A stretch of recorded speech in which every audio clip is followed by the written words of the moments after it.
ইসলামী জ্ঞানে জ্ঞানী হয়ে রাঙাও তোমার জীবন। পিএইচপি সত্যের সন্ধানে মঞ্চে করো প্রতিভার বীজ বপন। ওহির আদেশ মেনে জ্ঞানের আহরণে পিএইচপি সত্যের সন্ধানে। ওহির আদেশ মেনে জ্ঞানের আহরণে পিএইচপি সত্যের সন্ধানে। আসসালামু আলাইকুম ওয়া রাহমাতুল্লাহি ওয়া বারাকাতুহু। নাহমাদুহু ওয়া নুসাল্লি ওয়া নুসাল্লিমু আলা রাসূলিহিল কারীম, আম্মা বাদ। যে যেখান থেকে আমাদেরকে দেখছেন সবাইকে স্বাগত জানাচ্ছি পিএইচপি ফ্যামিলি নিবেদিত পিএইচপি সত্যের সন্ধানে ইসলামিক জ্ঞান প্রতিযোগিতা 2025 পাওয়ার বাই জেন্টাল পার্ক। আমাদের আজকের আয়োজনে আমরা হাজির হয়েছি সিদ্দিকী গ্রুপের 6 জন প্রতিযোগীকে সাথে নিয়ে। আপনারা জানেন আমাদের দ্বিতীয় রাউন্ড চলছে। আমাদের আজকের পর্ব থেকে 4 জন চলে যাবেন আমাদের সাথে কোয়ার্টার ফাইনালে। 2 জনকে বিদায় জানাতে হবে। দর্শক, এক এক করে আমাদের কাছ থেকে 2 জন করে 4 জন প্রতিযোগী বিদায় নিয়েছেন। আজকেও 2 জন বিদায় নেবেন। আমাদের 24 জন প্রতিযোগীকে নিয়ে আমরা আমাদের কোয়ার্টার ফাইনালকে সাজাবো। আমরা আমাদের এই প্রতিযোগিতার রেজিস্ট্রেশন যখন থেকে শুরু করেছিলাম, প্রত্যেকেই আপন আপন জায়গা থেকে নিজের প্রতিভার স্বাক্ষর রাখার জন্য অনেক বুক ভরা আশা নিয়ে আমাদের এই প্রতিযোগিতায় অংশগ্রহণ করেছিল। আলহামদুলিল্লাহ, আমাদের এই 36 জন প্রতিযোগীর প্রত্যেকে ভালো ফলাফল অর্জন করে দেশ সেরা সবাইকে পিছনে ফেলে তারা আমাদের এই মঞ্চে জায়গা করে নিয়েছে। আজকের এই পর্বে আমাদের সাথে যে 4 জন প্রতিযোগী যাচ্ছেন এবং যে 2 জন আমাদের সাথে হয়তো যেতে পারছেন না, আমি প্রত্যেককে বলবো আপনারা আপন আপন জায়গায় নিজের প্রতিভা স্বাক্ষর রেখেছেন। সুতরাং আপনারা আপনাদের যোগ্যতাকে প্রমাণ করে আজকে এই মঞ্চ পর্যন্ত উপস্থিত হয়েছেন। আশা করছি আপনারা আরও অনেক দূর যাবেন। আমার ডানে এবং বামে আমাদের 6 জন প্রতিযোগী আছে। আমি সবাইকে স্বাগত জানাচ্ছি আমাদের আজকের আয়োজনে। পাশাপাশি দর্শক, আমি আপনাদের সাথে পরিচয় করে দিচ্ছি। আমাদের সাথে যুক্ত আছেন বিশিষ্ট নাতখা মাওলানা মোহাম্মদ মহিউদ্দিন তানবীর এবং নাতখা মোহাম্মদ শহীদুল ইসলাম। আমাদের সাথে রয়েছেন পিএইচপি সত্যের সন্ধানের বিগত সিজনগুলির ফাইনালিস্ট যারা আছেন। পাশাপাশি আছেন আমাদের মডারেটর এবং নির্বাচিত দর্শকবৃন্দ। আপনাদের সবাইকে স্বাগত জানাচ্ছি। দর্শক, আজকে আমরা শুরু করব আমাদের এই আয়োজন। আজকের এই পর্বে 3টি সেগমেন্ট থাকছে। প্রথম সেগমেন্ট জ্ঞানের জ্যোতি, দ্বিতীয় সেগমেন্ট মদিনার সুর এবং তৃতীয় সেগমেন্ট বেল বাটন সেগমেন্ট। আমরা শুরু করছি আমাদের প্রথম সেগমেন্ট জ্ঞানের জ্যোতি। পিএইচপি সত্যের সন্ধানে। জ্ঞানের জ্যোতি সেগমেন্টের নিয়মটি আপনাদের জানা আছে, তারপর আমি আবারও স্মরণ করিয়ে দিচ্ছি। আপনাদের প্রত্যেককে 2টি করে প্রশ্ন করা হবে। প্রত্যেকটি সঠিক উত্তরের জন্য থাকবে 5 করে নাম্বার। ঠিক আছে, আমি শুরু করতে পারি? আমি ডান দিক থেকে শুরু করছি। আপনার জন্য প্রশ্ন হচ্ছে, হযরত আবু বকর সিদ্দিক রাদিয়াল্লাহু তাআলা আনহুর উপাধি কি ছিল? হযরত আবু বকর সিদ্দিক রাদিয়াল্লাহু তাআলা আনহুর উপাধি ছিল সিদ্দিক ও আতিক। সিদ্দিক ও আতিক। আপনার এই উত্তরটি সঠিক হয়েছে, মাশাআল্লাহ। দ্বিতীয় প্রশ্ন, পবিত্র কোরআন মাজিদে সাইয়েদনা আবু বকর সিদ্দিক রাদিয়াল্লাহু তাআলা আনহুকে কোন শব্দ দ্বারা স্মরণ করা হয়েছে? পবিত্র কোরআনে হযরত সাইয়েদনা আবু বকর সিদ্দিক রাদিয়াল্লাহু তাআলা আনহুকে সানি ইসনাইন দ্বারা সম্বোধন করা হয়েছে। সানি ইসনাইন দ্বারা সম্বোধন করা হয়েছে, অর্থাৎ 2 জনের দ্বিতীয় জন, যিনি গারে সুরে নবীজি সাল্লাল্লাহু আলাইহি ওয়াসাল্লামের সঙ্গী ছিলেন। আপনার উত্তরটি সঠিক হয়েছে, আলহামদুলিল্লাহ, মাশাআল্লাহ। চলে যাচ্ছি আমাদের পরবর্তী প্রতিযোগীর কাছে। আপনি প্রত্যেক পর্বে নার্ভাস থাকেন, আজকে নার্ভাস হলে হবে না, কারণ আজকেই আপনার জন্য হয়তো একটি বড় একটি সুযোগ পরবর্তী পর্বে যাওয়ার জন্য। আশা করছি আপনি সঠিক উত্তর দিবেন। আবু বকর সিদ্দিক রাদিয়াল্লাহু তাআলা আনহু রাসূল পাক সাল্লাল্লাহু আলাইহি ওয়াসাল্লাম থেকে বয়সে কত বছরের ছোট ছিলেন?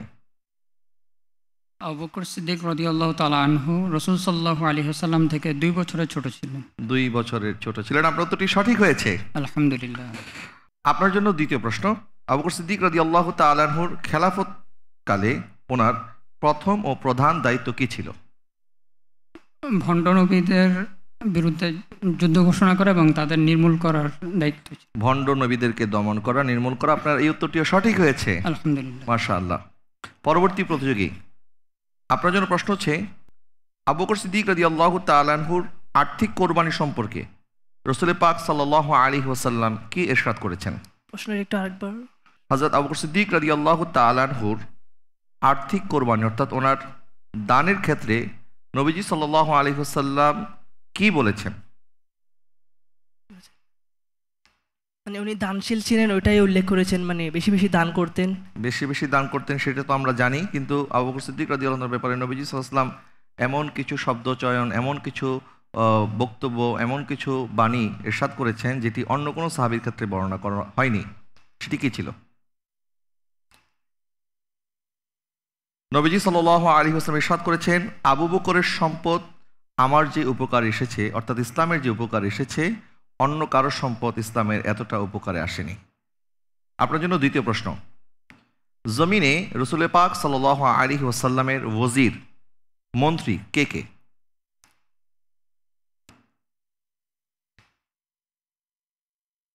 হযরত আবু বকর সিদ্দিক রাদিয়াল্লাহু তাআলা আনহু এবং হযরত ওমর ফারুক রাদিয়াল্লাহু তাআলা আনহু। জমিনে নবীজি সাল্লাল্লাহু আলাইহি ওয়াসাল্লামের ওয়াজির বা মন্ত্রী হচ্ছেন দুইজন, একজন আবু বকর সিদ্দিক রাদিয়াল্লাহু তাআলা আর একজন ওমর রাদিয়াল্লাহু তাআলা। আপনার উত্তরটি সঠিক হয়েছে, আলহামদুলিল্লাহ। চতুর্থ প্রতিযোগী, আপনার জন্য প্রশ্ন হচ্ছে, কোন খলিফা ইসলাম গ্রহণ করার পর মুসলমানরা প্রকাশ্যে নামাজ পড়তে পারে? হযরত উমর রাদিয়াল্লাহু তাআলা। ওমর রাদিয়াল্লাহু তাআলা আনহুর ইসলাম কবুলের এই ঘটনার পর থেকেই মুসলমানরা প্রকাশ্যে নামাজ আদায় করতে শুরু করে। আপনার এই উত্তরটি সঠিক হয়েছে, মাশাআল্লাহ। দ্বিতীয় প্রশ্ন আপনার জন্য, হযরত ওমর রাদিয়াল্লাহু তাআলা আনহু মুসলমান হওয়া নিয়ে আব্দুল্লাহ ইবনে মাসউদ রাদিয়াল্লাহু তাআলা আনহু কি বলেছেন?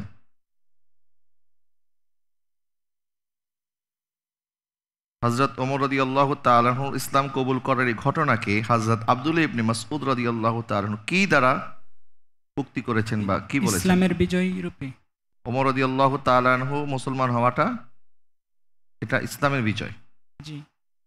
হযরত আব্দুল ইবনে মাসউদ রাদিয়াল্লাহু তাআলা বলেছেন ওমর রাদিয়াল্লাহু তাআলা আনহু ইসলাম কবুল করে নেওয়াটা এটা ইসলামের বিজয়। আপনার এই উত্তরটি সঠিক হয়েছে, মাশাআল্লাহ, মাশাআল্লাহ। পরবর্তী প্রতিযোগী, আপনার জন্য প্রশ্ন হচ্ছে, হযরত ওমর রাদিয়াল্লাহু তাআলা আনহু কোন গোত্রে জন্মগ্রহণ করেন?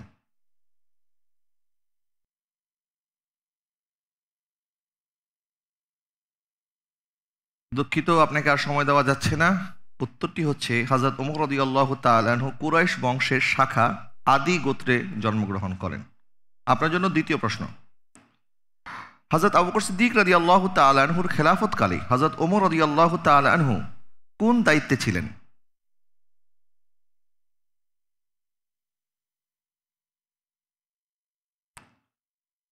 হযরত আবু বকর সিদ্দিক রাদিয়াল্লাহু তাআলা খেলাফতকালে ওমর রাদিয়াল্লাহু তাআলা ছিলেন খলিফার প্রধান উপদেষ্টা এবং প্রধান বিচারপতি।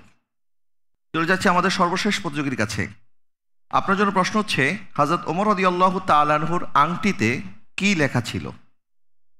নসিহতের জন্য মৃত্যুই যথেষ্ট। নসিহতের জন্য মৃত্যুই যথেষ্ট। ওমর রাদিয়াল্লাহু তাআলা আংটির মধ্যে এটি লেখা ছিল, অর্থাৎ তিনি এই আংটির মধ্যে এই লেখাটি খোদাই করেছিলেন যেন সেটি দেখে দেখে মৃত্যুর কথা স্মরণ করতে পারেন। আপনার এই উত্তরটি সঠিক হয়েছে, আলহামদুলিল্লাহ। আপনার জন্য দ্বিতীয় প্রশ্ন হচ্ছে, হযরত ওমর রাদিয়াল্লাহু তাআলা খেলাফতকালে মুসলমানরা বিস্তীর্ণ ভূমির কত বর্গ মাইল বিজয় করেন? 22 লক্ষ। 22 লক্ষ কি? 22 লক্ষ কিলোমিটার। 22 লক্ষ বর্গ মাইল। আমি বর্গ মাইল হিসাবে প্রশ্ন করেছিলাম, কিলোমিটার না বর্গ মাইল? বর্গ মাইল। বর্গ মাইল, 22 লক্ষ বর্গ মাইল হযরত ওমর রাদিয়াল্লাহু তাআলা শাসন আমলে মুসলমানরা বিজয় লাভ করে। আপনার উত্তরটি সঠিক হয়েছে, আলহামদুলিল্লাহ। দর্শক, আমরা আমাদের এই সেগমেন্টের মধ্যে হযরত আবু বকর সিদ্দিক রাদিয়াল্লাহু তাআলা এবং হযরত ওমর ফারুক রাদিয়াল্লাহু তাআলা আনহু ওনাদের দুইজন সম্পর্কে আমাদের প্রতিযোগীর কাছ থেকে বিভিন্ন উত্তর জানতে পেরেছি। যে দুইজন সাহাবী এখনও নবীজি সাল্লাল্লাহু আলাইহি ওয়াসাল্লামের রওজা মুবারকের সাথী হয়ে নবীজির সাথে আরাম ফরমাচ্ছেন, এবং নবীজি সাল্লাল্লাহু আলাইহি ওয়াসাল্লাম একবার মসজিদ নববী থেকে যখন বের হচ্ছিলেন তখন প্রচণ্ড ভিড়ের মধ্যে নবীজি ডান হাত দিয়ে হযরত আবু বকর সিদ্দিক রাদিয়াল্লাহু তাআলাকে ধরলেন এবং বাম হাত দিয়ে হযরত ওমর ফারুক রাদিয়াল্লাহু তাআলাকে ধরলেন, এবং নবীজি ইরশাদ করলেন, হাকাযা নুবআসু ইয়াউমাল কিয়ামা, আজকে যেভাবে আমার ডান দিকে আবু বকর সিদ্দিক আছে, বাম দিকে হযরত ওমর আছে, ঠিক একইভাবে কিয়ামতের ময়দানে আমার রওজা থেকে আমরা তিনজন একসাথে কিয়ামতের ময়দানে হাজির হব। সুবহানাল্লাহ। সাইয়েদনা আবু বকর সিদ্দিক রাদিয়াল্লাহু তাআলা আনহু এবং ফারুক আযম রাদিয়াল্লাহু তাআলা আনহু ওনার উভয়জনে আমার নবীজি সাল্লাল্লাহু আলাইহি ওয়াসাল্লামকে এত বেশি মহব্বত করতেন যার কারণে ওনারা রওজা মুবারকের সাথী হওয়ার সৌভাগ্য লাভ করেছেন, এবং নবীজি সাল্লাল্লাহু আলাইহি ওয়াসাল্লাম ইরশাদ করেছেন, আল মারউ মা মান আহবাব, যে যাকে ভালোবাসে তার সাথেই তার হাসর হবে। নবীজি সাল্লাল্লাহু আলাইহি ওয়াসাল্লামের কাছে এক সাহাবী আরজ করেছিলেন, ইয়া রাসূলুল্লাহ, মাতা সাআ, কিয়ামত কখন হবে? নবীজি সাল্লাল্লাহু আলাইহি ওয়াসাল্লাম ইরশাদ করলেন, মাজা আদাত্তা লাহা, তুমি কিয়ামতের জন্য কি সংগ্রহ করেছো? ওই সাহাবী আরজ করেছিলেন, ইয়া রাসূলুল্লাহ, আমার কাছে তেমন কোনো নামাজও নাই, আমার কাছে তেমন কোনো রোজাও নাই, কিন্তু আমি আল্লাহ এবং তার রাসূলকে অনেক মহব্বত করি। নবীজি সাল্লাল্লাহু আলাইহি ওয়াসাল্লাম ইরশাদ করলেন, আনতা মা আমান আহবাবতা, তাহলে তুমি কিয়ামতের ময়দানে তার সাথেই থাকবে দুনিয়াতে তুমি যাকে ভালোবাসো। এই হাদিস শুনে হযরত আনাস ইবনে মালিক রাদিয়াল্লাহু তাআলা বলেন, আমরা ইসলাম কবুল করার পরে এত খুশি কখনো হইনি যখন নবীজি সাল্লাল্লাহু আলাইহি ওয়াসাল্লাম এই সুসংবাদ দিয়েছেন যে নবীজিকে ভালোবাসলে, আবু বকর সিদ্দিককে ভালোবাসলে, ওমরকে ভালোবাসলে কাল কিয়ামতের ময়দানে তাদের সাথে থাকা যাবে।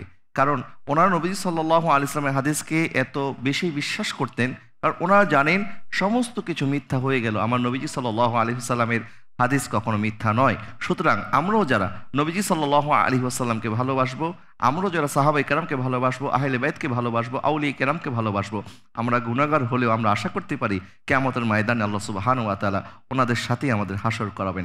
দর্শক, আমরা প্রথম সেগমেন্টটি শেষ করেছি, আমাদের দ্বিতীয় রাউন্ডের দ্বিতীয় সেগমেন্টটি শুরু করছি। আমাদের দ্বিতীয় সেগমেন্ট মদিনার সুর। পিএইচপি সত্যের সন্ধানে। মদিনার সুর সেগমেন্টের নিয়মটি বলে দিচ্ছি। আমরা আপনাদেরকে একটি লাইন বলে দেব, আপনাদেরকে দ্বিতীয় লাইনটি বলতে হবে, ঠিক আছে? আর আমাদেরকে সহযোগিতা করবেন আমাদের নাতখাবিন্দু এবং পাশাপাশি আমাদের দর্শক সাহিত্যে যারা বসে আছেন, আশা করি আপনারা আমাদেরকে সহযোগিতা করবেন। আমি আমার ডান দিক থেকে শুরু করছি। আপনার জন্য আমি প্রথম লাইনটি বলে দিচ্ছি। আসতো ভেসে হজরতের বেলালের মধুর আজান। আসতো ভেসে হজরতে বিলালের মধুর আজান, যে আজানে ছিল এমন প্রেম মুগ্ধ রহমান। যে আজানে ছিল আসতো ভেসে হজরতে বেলালের মধুর আজান, সে আজানে ছিল এমনই প্রেম মুগ্ধ রহমান। দয়াল নবীর পিছে নামাজ পড়লে কেমন হতো, দয়াল নবীর পিছে নামাজ পড়লে কেমন হতো। দু নয়নে রাসূল পাক দেখিলে কেমন হতো, দু নয়নে রাসূল পাক দেখিলে কেমন হতো।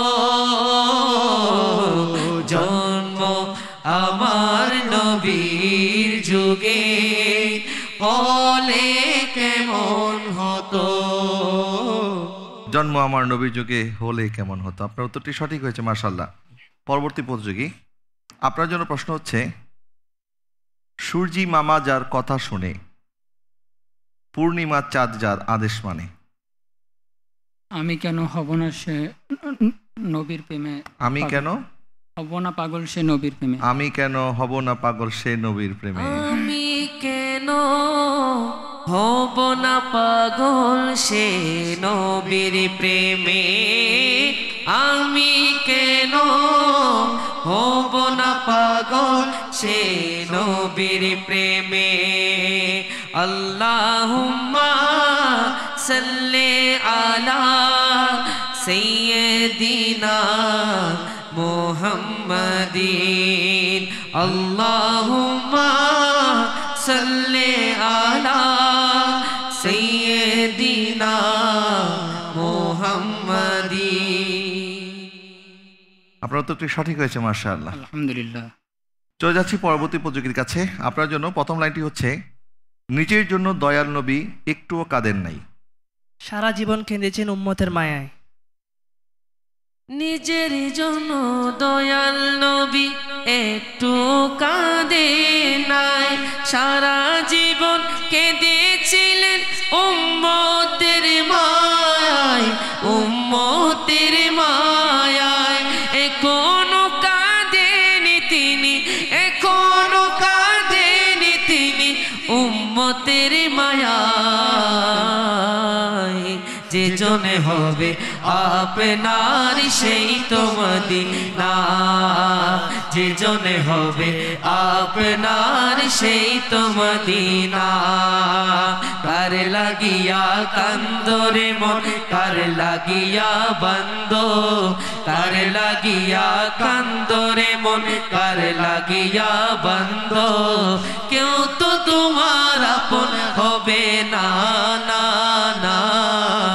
যে জনে হবে আপনার সেই তো মদিনা, যে জনে হবে আপনার সেই তো মদিনা। যে জন হবে আপনার সেই তো মদিনা। চলে যাচ্ছি পরবর্তী প্রতিযোগীর কাছে। আপনার জন্য প্রথম লাইনটি হচ্ছে তোরে পর কাহা রব নে লন তারানি মুসা।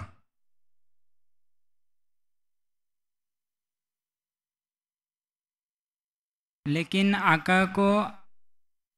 आका को अर्श पे बुलाया है, लेकिन आका को लेकिन मेरे आका को अर्श पर बुलाया है। लेकिन मेरे आका को रब ने अर्श पर बुलाया है, लेकिन मेरे आका को रब ने अर्श पर बुलाया है। तूर पे कहा रब ने लन तरानी मूसा, तूर पे कहा रब ने लन तरानी मूसा, तूर पे कहा रब ने लन तरानी मूसा, लेकिन मेरे आका को रब ने अर्श पर बुलाया है, लेकिन मेरे आका को रब ने अर्श पर बुलाया है। जिसका कोई सानी नहीं वो नबी हमारा है, मुस्तफा की अज़मत का हद है ना किनारा है। মাশাআল্লাহ, আপনি প্রথমে বেজে গিয়েছিলেন, তারপর পরিপূর্ণভাবে পড়তে পেরেছেন। আপনাকেও পরিপূর্ণ 5 নম্বর দেওয়া হচ্ছে। अल्हम्दुलिल्लाह। চলে যাচ্ছি পরবর্তী প্রতিযোগীর কাছে। আপনার জন্য প্রথম লাইনটি হচ্ছে দাহান মে জুবা তুমহারে লিয়ে। बदन में है जा तुम्हारे लिए। दहन में जुबा तुम्हारे लिए, बदन में है जा तुम्हारे लिए, हम आए यहाँ तुम्हारे लिए, उठे भी वहाँ तुम्हारे लिए, ज़मीनो ज़मा तुम्हारे लिए, मकीनो मका तुम्हारे लिए। মাশাআল্লাহ, আপনার উত্তরটি সঠিক হয়েছে। পরবর্তী প্রতিযোগী আপনার জন্য প্রথম লাইন হচ্ছে চারো তরফ নূর ছায়া আকা কা মিলাদ আয়া। खुशियों का पैगाम लाया, आका का मिलाद आया। खुशियों का पैगाम लाया, आका का मिलाद आया, खुशियों का पैगाम लाया, लाया आका का मिलाद आया, चारों तरफ नूर छाया, आका का मिलाद आया, खुशियों का पैगाम लाया, लाया आका का मिलाद आया। बोलो अल्लाह अल्लाह अल्लाह अल्लाह अल्लाह अल्लाह अल्लाह अल्लाह अल्लाह अल्लाह। মাশাআল্লাহ, আপনার উত্তরটি সঠিক হয়েছে। দর্শক, আমরা দুইটি সেগমেন্ট শেষ করেছি। আমাদের সর্বশেষ সেগমেন্ট বেল বাটন সেগমেন্ট। এই সেগমেন্টের মাধ্যমেই আমরা হয়তো জেনে যাব আমাদের কোন 4 জন প্রতিযোগী যাচ্ছেন আমাদের সাথে পরবর্তী রাউন্ডে এবং কোন 2 জন আমাদের কাছ থেকে আজকে বিদায় নেবেন।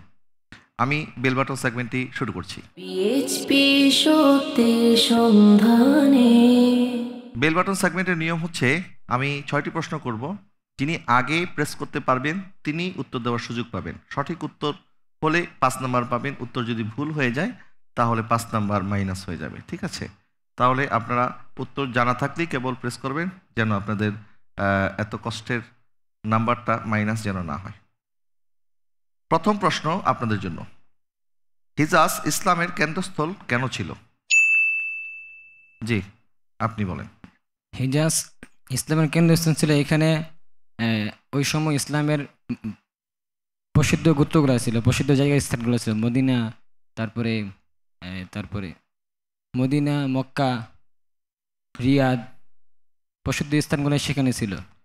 মক্কা, মদিনা এবং তাইফ সহ প্রসিদ্ধ শহরগুলি হিজাজের কেন্দ্রে অবস্থিত, সেই কারণে হিজাজ ইসলামের কেন্দ্রস্থল ছিল। আপনার এই উত্তরটি সঠিক হয়েছে, আলহামদুলিল্লাহ। দ্বিতীয় প্রশ্ন, পেট্রা রাজধানী কিভাবে নির্মাণ করা হয়? জি, আপনি বলেন। পাহাড় কেটে। পাহাড় কেটে পেট্রা রাজধানী নির্মাণ করা হয়েছে। আপনার এই উত্তরটিও সঠিক হয়েছে, আলহামদুলিল্লাহ। মাশাআল্লাহ, আপনি 10টি নাম্বার অর্জন করে ফেললেন। আপনারাও চেষ্টা করেন তাড়াতাড়ি প্রেস করার জন্য, যেন আপনারাও পারেন। তৃতীয় প্রশ্ন, কোন ব্যক্তির দিকে শূন্যজরে তাকালে একটি কবুল হজের সওয়াব পাওয়া যায়?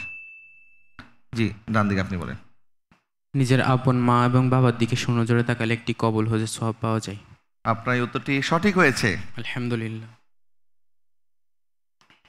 চতুর্থ প্রশ্ন, উম্মতে মুহাম্মদের পূর্বে কত উম্মত দুনিয়াতে এসেছেন? বাম পাশে। জি, 69টি, আর উম্মতে মুহাম্মাদে 70তম। 70তম। আপনার এই উত্তরটিও সঠিক হয়েছে, আলহামদুলিল্লাহ। আপনাদের জন্য পঞ্চম প্রশ্ন, ঈমানের মধ্যে ধৈর্যের গুরুত্ব কেমন? জি, আপনি বলেন।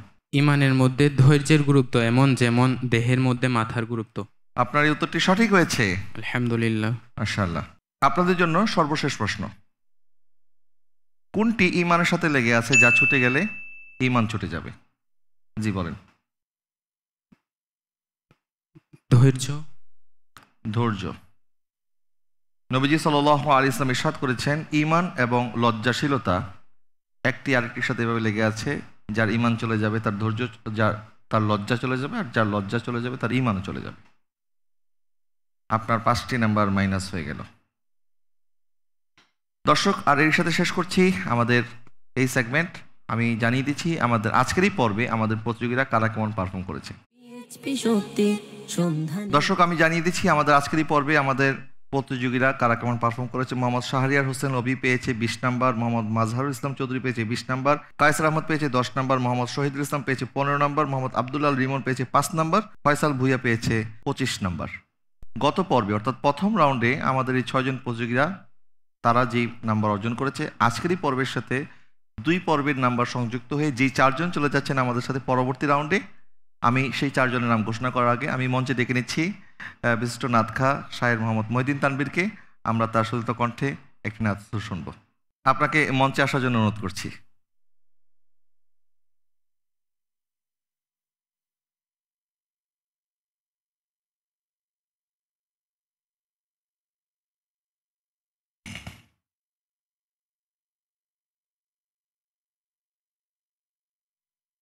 কেমন আছেন? আলহামদুলিল্লাহ, আপনি কেমন আছেন? জি, আলহামদুলিল্লাহ। আপনি কোন নাটটি শোনাবেন? আমি চট্টগ্রামের আঞ্চলিক ভাষায় একটি নাত রাসূল শোনাবেন। আঞ্চলিক ভাষায়? জি জি। ও আচ্ছা, আপনি তো চট্টগ্রামের মানুষ, সেই জন্য চট্টগ্রামের ভাষায় নাচ শোনাবেন। ঠিক আছে, ইনশাআল্লাহ। জি। মদিনাওয়ালার দেশত আশিক যখন যায়, মদিনাওয়ালার দেশত আশিক যখন যায়, হল জাগানো মদিনাত রাখি আই তু সাই, হল জাগানো মদিনাত রাখি আই তু সাই, মদিনাওয়ালার দেশত আশিক যখন যায়, হল জাগানো মদিনাত রাখি আই তু সাই, হল জাগানো মদিনাত রাখি আই তু সাই, হইতে নফরে তারাও যারা আসিলি মদিনাত, মদিনা সাই আইলো নাকি সাই আইলো জান্নাত মদিনা সাই আইলো নাকি সাই আইলো জান্নাত খোদারি দুনিয়া তার সাইবারি কিছুই নাই খোদারি দুনিয়া তার সাইবারি কিছুই নাই হল জাগানো মদিনাত রাখি আই তু সাই হল জাগানো মদিনাত রাখি আই তু সাই লাবারিষ্ণ গুনাগারল হাসরের মাড়ত লাবারিষ্ণ গুনাগারল হাসরের মাড়ত রহমতুল সাদরি জহন আরি নবীরাত রহমতুল সাদরি জহন মুস্তফারাত হরে যাইব উম্মতে ওয়ালা উম্মত ফালাই হরে যাইব উম্মতে ওয়ালা উম্মত ফালাই হল জাগানো মদিনাত রাখি আই তু সাই হল জাগানো মদিনাত রাখি আই তু সাই মায়া বেগিন ডালি দিই বানাই আল্লাহ মায়া বেগিন ডালি দিই বানাই আল্লাহ এদিন মায়া আরি নবীরে লাগিয়ে তাল্লাই এদিন মায়া আরি নবীরে লাগিয়ে তাল্লাই সখী লাগিব আমদ সাইবার মতো সাইবাল্লাই সখী লাগিব আমদ সাইবার মতো সাইবাল্লাই হল জাগানো মদিনাত রাখি আই তু সাই হল জাগানো মদিনাত রাখি আই তু সাই মদিনা ওয়ালার দেশত আশিকি যখন যায় মদিনা ওয়ালার দেশত আশিকি যখন যায় হল জাগানো মদিনাত রাখি আই তু সাই হল জাগানো মদিনাত রাখি আই তু সাই মাশাআল্লাহ মাশাআল্লাহ অনেক সুন্দর হয়েছে আসলে নবীজি সাল্লাল্লাহু আলাইহি ওয়াসাল্লামের মহব্বতে যে ভাষাই নাত রাসূল পড়া হোক না কেন সেটি আমরা বুঝি আর না বুঝি আমাদের কাছে ভালো লাগে হৃদয় ছুঁয়ে যায় তেমনি একটি নাত রাসূল সাল্লাল্লাহু আলাইহি ওয়াসাল্লাম চট্টগ্রামের আঞ্চলিক ভাষায় মহিউদ্দিন তানভীর আপনি আমাদেরকে শুনিয়েছেন আপনাকে অনেক অনেক ধন্যবাদ শুকরিয়া এই পর্যায়ে আমি ঘোষণা করছি আমাদের যে চারজন প্রতিযোগী যাচ্ছেন আমাদের সাথে পরবর্তী রাউন্ড অর্থাৎ কোয়ার্টার ফাইনালে যৌথভাবে 40 নম্বর পেয়েছে মোহাম্মদ শাহরিয়ার হোসেন অভি এবং মোহাম্মদ ফয়সাল ভুইয়া আপনারা দুইজন যাচ্ছেন আমাদের সাথে পরবর্তী রাউন্ডে মোহাম্মদ মাজহারুল ইসলাম চৌধুরী আপনি পেয়েছেন 35 নম্বর আপনিও যাচ্ছেন আমাদের সাথে পরবর্তী রাউন্ডে এবং একই নাম্বার পেয়েছে মোহাম্মদ শহীদুল ইসলাম আপনিও যাচ্ছেন আমাদের সাথে পরবর্তী রাউন্ডে এই চারজন আমাদের সাথে পরবর্তী রাউন্ডে যাচ্ছে মোহাম্মদ কায়সার আহমেদ এবং মোহাম্মদ আবদুল্লাহ আল রিমন মোহাম্মদ কায়সার আহমেদ পেয়েছে 25 নম্বর আবদুল্লাহ আল রিমন পেয়েছে 17 নম্বর আপনাদের দুইজনের জন্য শুভকামনা রইল এবং বাকি চারজন যারা আমাদের সাথে পরবর্তী রাউন্ডে যাচ্ছেন আপনাদের সবাইকে মোবারকবাদ দর্শক আপনারা দেখছেন পিএইচপি ফ্যামিলি নিবেদিত পিএইচপি সত্যের সন্ধান ইসলামিক জ্ঞান প্রতিযোগিতা 2025 পাওয়ার্ড বাই জেন্টাল পার্ক আমি অনুষ্ঠান শেষ করার আগে আপনাদেরকে আজকের পর্বের দর্শকদের জন্য আমাদের যে নির্বাচিত প্রশ্ন রয়েছে আমি সেই প্রশ্নটি বলে দিচ্ছি আজকের এই পর্বে দর্শকদের জন্য প্রশ্ন হচ্ছে কোন সাহাবী সর্বাধিক হাদিস বর্ণনা করেছেন আপনারা দ্রুত আপনাদের সঠিক উত্তরটি আমাদের কাছে পাঠিয়ে দিন আর সঠিক উত্তরটি পাঠানোর ঠিকানা হচ্ছে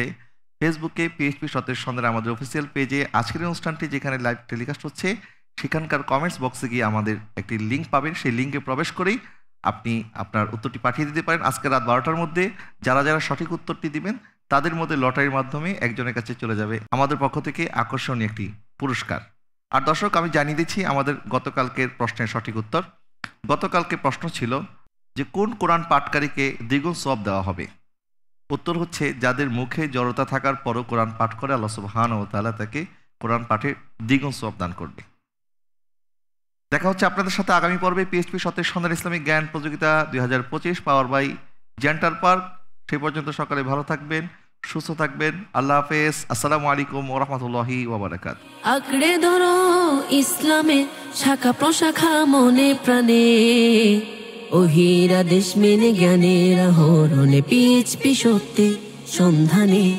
ওহিরা দেশ মেনে জ্ঞানের আহরণে পিএইচপি সত্যি সন্ধানে।